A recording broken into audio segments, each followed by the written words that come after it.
Assalamualaikum warahmatullahi wabarakatuh. Selamat pagi pemirsa, kembali lagi bersama saya Wulan Yani Setianti yang akan menemani Anda selama 15 menit ke depan dalam Breaking News Nusantara. Pemirsa, perlu kita ketahui bersama bahwasanya meskipun saya mengenakan jersey pada hari ini, namun bukan berarti saya akan memaparkan informasi mengenai dunia olahraga. Melainkan, saya dan rekan-rekan saya akan memaparkan informasi seputar perkembangan teknologi televisi di Indonesia. Baik pemirsa, dalam Breaking News kali ini saya ditemani oleh beberapa rekan saya. Ada rekan Mariam Andalib dari Kos Area Belakang UMY, rekan Rayhana Bornov dari Bekasi, dan rekan Akila Sarah Jauhada dari Kasihan Bantul. Pemirsa, 2 pekan yang lalu, mahasiswa semester 3 dari Program Studi Komunikasi dan Penyiaran Islam Universitas Muhammadiyah Yogyakarta mendapatkan tugas dari Ibu Dina dalam mata kuliah Perkembangan Teknologi Komunikasi Digital, yang mana kami diharap untuk dapat mempresentasikan materi seputar perkembangan teknologi komunikasi di Indonesia, dan khususnya kelompok kami memilih teknologi televisi. Baik pemirsa, saat ini kita sudah terhubung dengan rekan saya Mariam Andalib yang akan memaparkan informasi mengenai sejarah televisi di Indonesia. Dan berikut informasinya untuk Anda. Baik, terima kasih kepada Mbak Yani. Selanjutnya kita masuk pada sejarah televisi. Kata televisi berasal dari kata tele dan visio, yang mana tele berasal dari bahasa Yunani yang berarti jauh, sedangkan visio atau vision berasal dari bahasa Latin yang berarti tampak atau penglihatan. Sehingga televisi sendiri bermakna tampak atau penglihatan melihat dari jarak jauh. Sejarah televisi berawal dari sebuah penemuan dasar, yakni hukum gelombang elektromagnetik yang ditemukan oleh Joseph Henry dan Michael Faraday pada tahun 1831, yang mana merupakan awal dari era komunikasi elektronik. Selanjutnya, sejarah awal berdirinya TV di Indonesia.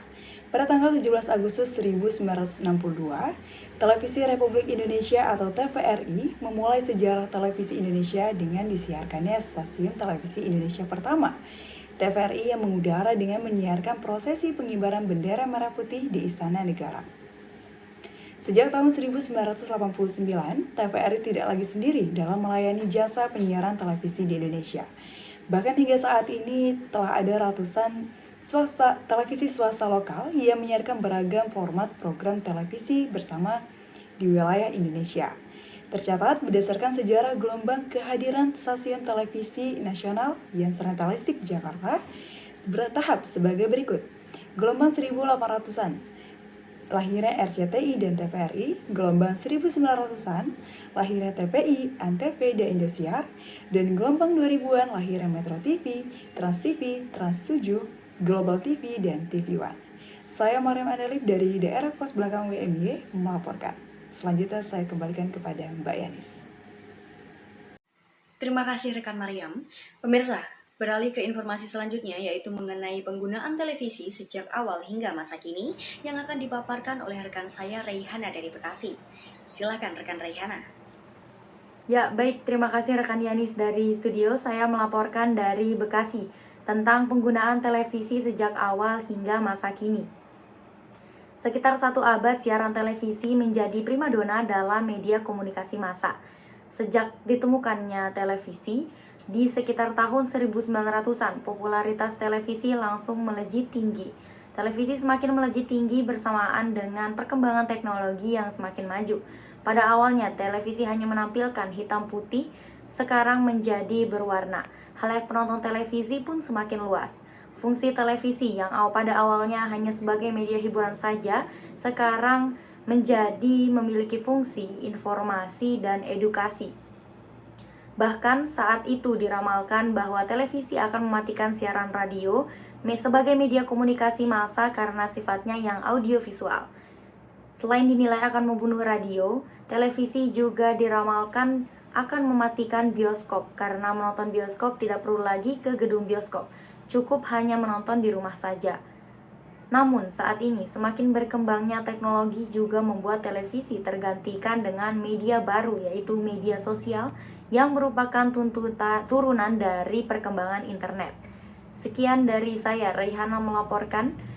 Saya kembalikan ke rekan Yanis dari studio. Terima kasih rekan Raihana, dan informasi terakhir akan dipaparkan oleh rekan kami, Akila Sarah Jauhara, tentang bentuk media televisi di era digital dan eksistensi televisi hingga saat ini. Kepada rekan yang bertugas, kami persilahkan. Iya, baik, terima kasih. Bersama saya Akila Sarah Jauhara, melaporkan dari Kasihan Bantul, melaporkan tentang bentuk media TV di era digital dan eksistensi TV hingga saat ini. Akses informasi yang masih tayang di layar kaca televisi selalu memanjakan penggunanya. Hampir semua kalangan, baik anak-anak, remaja, dewasa, maupun orang tua, mengakses televisi untuk memenuhi rasa haus akan sebuah informasi. Dalam penelitian, Abdullah dan Puspita menjelaskan bahwa televisi merupakan media konvensional berbasis audio visual yang sudah akrab dengan kehidupan sehari-hari masyarakat yang ada di Indonesia. Karena sifatnya yang audiovisual, televisi dapat menayangkan acara musik, film, sinetron, variety show, reality show, serta acara lainnya dengan melibatkan para selebriti, idola khalayak. Menurut Haku 2020, media televisi merupakan bagian yang tidak dapat terpisahkan dari kehidupan masyarakat yang ada di Indonesia. Hampir semua rumah memiliki televisi, khususnya di Pulau Jawa. Hasil dari beberapa lembaga penelitian menjelaskan bahwa penggunaan media televisi masih sangat diminati di kalangan masyarakat.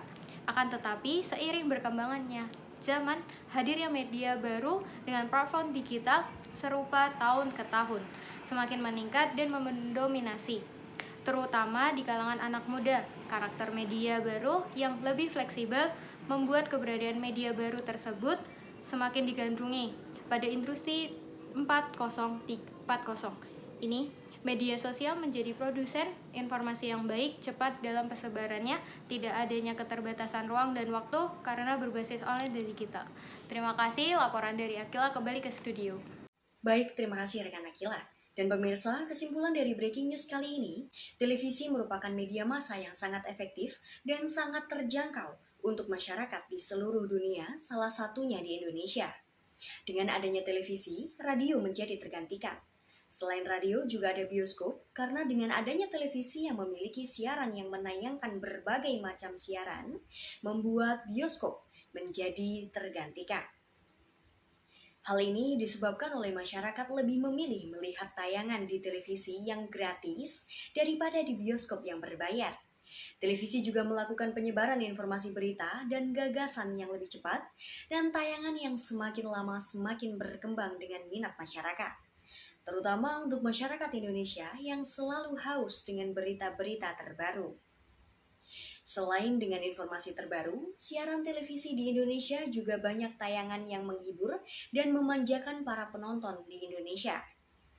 Baiklah pemirsa, itulah tadi Breaking News pagi ini. Saya Wulandari Setianti sekaligus mewakili rekan yang bertugas pamit undur diri.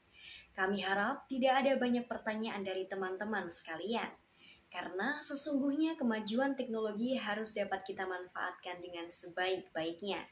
Jadi daripada teman-teman bertanya-tanya, lebih baik langsung browsing saja. Sekian, terima kasih dan wassalamualaikum warahmatullahi wabarakatuh.